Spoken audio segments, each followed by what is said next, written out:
ആമീൻ എന്ന് പറയുന്നു. എന്താ അതിൻ്റെ അർത്ഥം? അള്ളാഹുവേ, ഞങ്ങൾ ചെയ്യുന്ന ഈ പ്രാർത്ഥന, ഞങ്ങൾ പറയുന്ന ഈ ദുആ നീ സ്വീകരിക്കണേ എന്നാണ് അതിൻ്റെ അർത്ഥം എന്നാണ്. ഇൻഷാ അല്ലാഹ് അതിലേക്ക് നമ്മൾ വരികയാണ്. അതായത് ഈ ആമീൻ എന്നതിൽ 4 അക്ഷരങ്ങളാണുള്ളത്. ആമീൻ എന്ന 4 അക്ഷരം. ഒന്ന് അലിഫ്, മീമ്, യാ, നൂന്. അപ്പോൾ ഈ 4 അക്ഷരങ്ങൾ 4 കിതാബുകൾ സൂചിപ്പിക്കുന്നു. അതായത് ഖുർആൻ, തൗറാത്ത്, ഇഞ്ചീൽ, സബൂർ.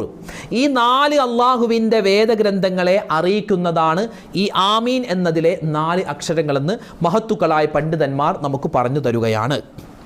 അപ്പം അതുകൊണ്ട് ഒരു മനുഷ്യൻ നല്ല ഈമാനോടെ, ഇഖ്ലാസോടെ, തഖ്വയോടെ ദുആ ചെയ്യുന്ന സമയത്ത്, അല്ലെങ്കിൽ ദുആ കേൾക്കുന്ന സമയത്ത് ആമീൻ എന്നോ, അതുപോലെ തന്നെ നിസ്കാരത്തിൽ ജമാഅത്തായി നിസ്കരിക്കുന്ന സമയത്ത് ഇമാമ് ഫാത്തിഹ ഉറക്കെ ഓതുന്നു, ഗൈറിൽ മഗ്ദൂബി അലൈഹിം വലദ്ദാല്ലീൻ എന്ന് പറയുന്നു.